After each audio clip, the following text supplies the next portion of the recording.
Hi guys, and today we're going to look at the role of labour migration and the impacts it has had on sport for A-level PE, and in particular we're going to be focusing on these sort of three areas. So what is labour migration? We're going to look at what the advantages and disadvantages would be, and or the impacts it's had on sport. Now, this is quite a good area to think about, right? Revising a long answer question, because it's nicely broken up into sort of 15 marks worth of questions. So 5 marks on what it is.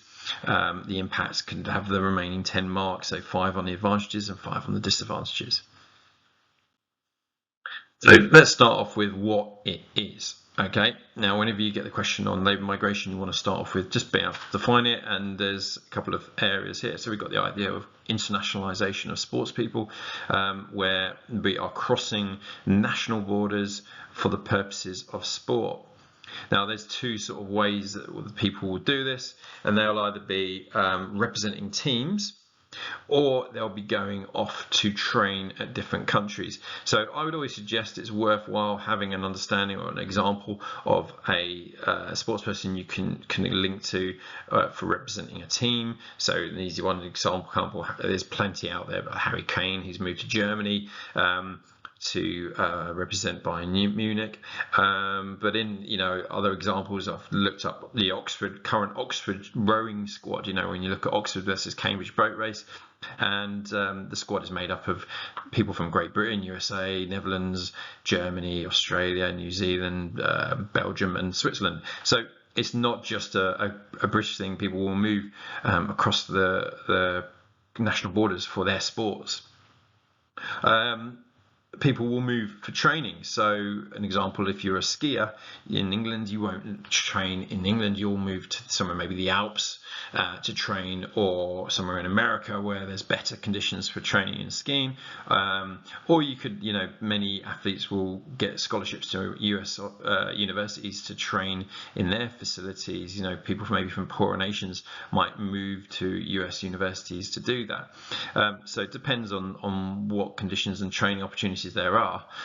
People will move, and you may have heard of warm weather training, or holding camps to get ready for big international competitions and acclimatise. And those are the sort of things where we get this idea of labour migration.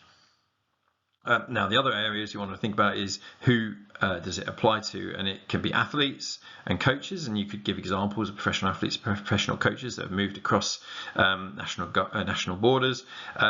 But each sort of the coaches as they move will bring sports scientists with them, but also the officials may travel, and administrators within the team. So you've got plenty of information there that you could apply essentially 5-mark sort of definition of what labour migration is. So use this as essentially a revision cue card and build this up as a 5-mark sort of exam question.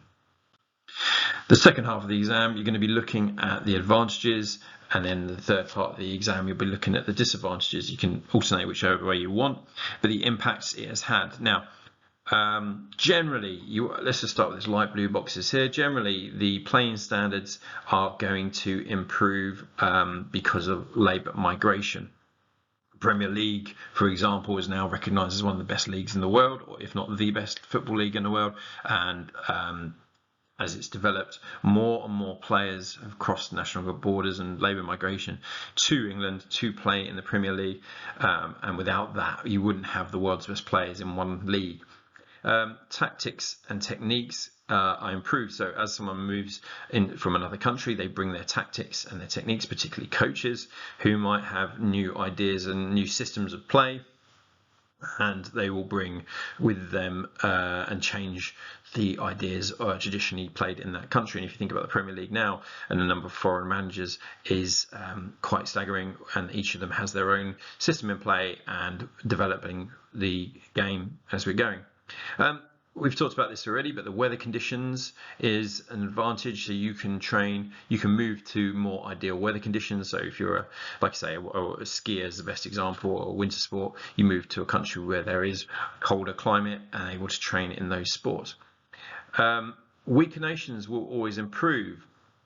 So what I mean by that is that if a player all the best players from a sort of a traditionally smaller nation move and come and play in the Premier League, then they will develop individually as players, and then when they come back for their national team representation, that team should be stronger. And then that should cascade down to the lower levels of that in the home countries, domestic countries. And then finally, the standards of players will improve in terms of domestically, but help them step up from the domestic level to international level. So if a player is in their team home club are playing with international players from around the world, and some of these are the world's best players, when it comes to international, they should be used to playing with or against those sort of standards of players, because you train and you compete in training. It's then transferred into the international stage. So playing standards is a great example. Now, those 5 marks there would probably be just enough for you to gain those 5 points would be enough to gain a 5-mark sort of analysis type question, the advantages, but there are even more. So really quickly run through these in terms of audience and the commercialization side of it. So the audience numbers will grow domestically, as in the home country, and globally, because players, fans from home countries are tuning in to see their stars from their country in, say, like the Premier League. Global media coverage will increase for teams, and that will increase their money that they're getting in. Countries from abroad will,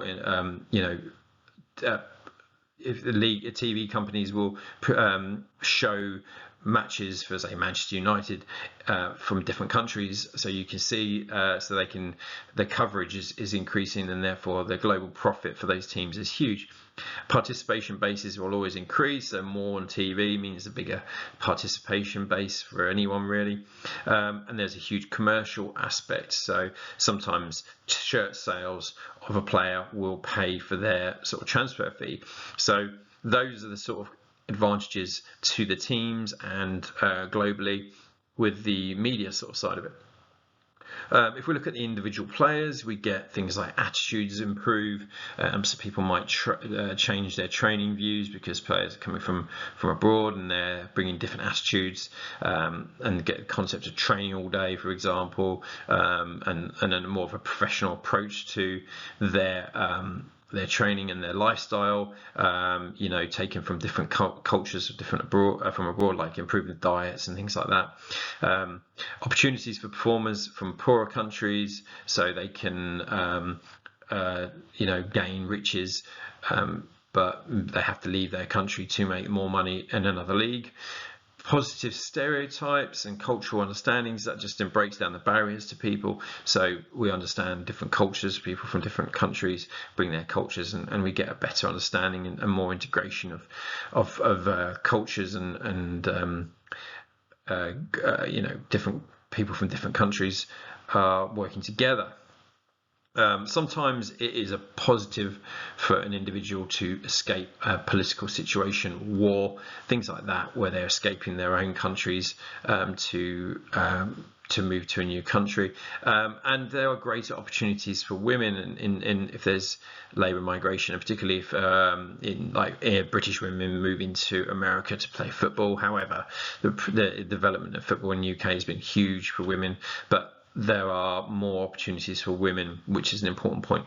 And then finally, you get the idea. I've already talked about the changes in professionalism, but there is an opportunities to extend people's careers where they can and move into coaching. But they also have opportunity to play off season. So in cricket, you might play the current cricket season in England and then move to India to play off season in the IPL.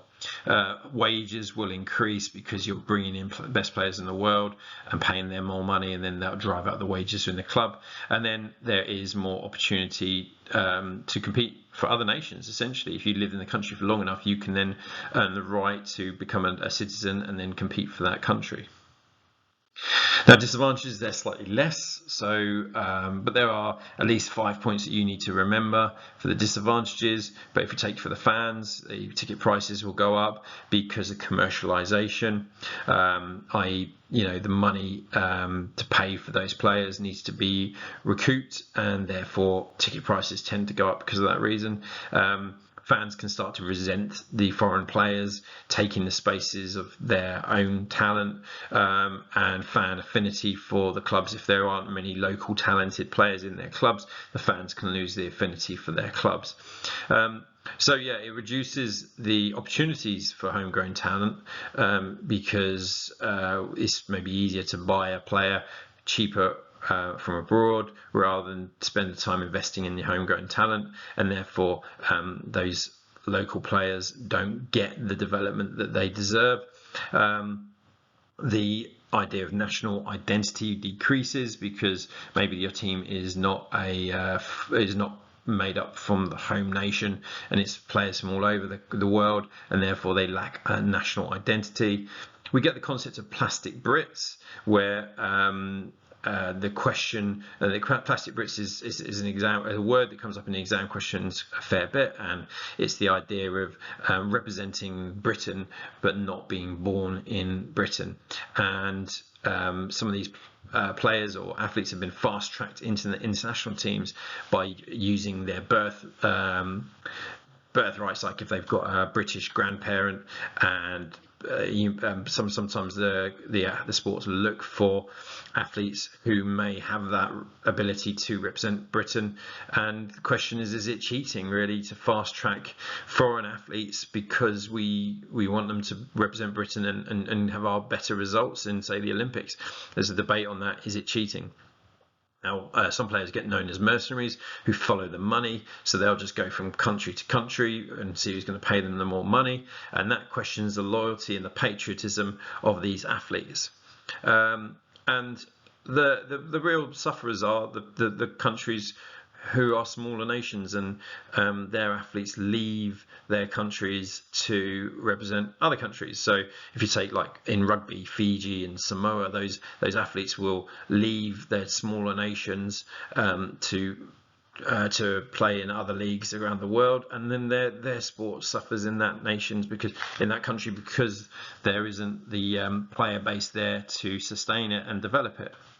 Now, each thing, whenever you talk about the advantages and disadvantages, try to have an example to back up one of your points, but try to think about 5 points that are advantages and 5 points that are disadvantages, and therefore you'll have an answer for 15 marks because you've got the 5 points of definition of what labour migration is. So use this as a revision tool, make it 5, sort of 4, make it 3 cue cards, 1 for what it is, 1 for the advantages, 1 for the disadvantages, and have at least 5 points on each of them, and you're there set for 15 marker. Good luck in your exams.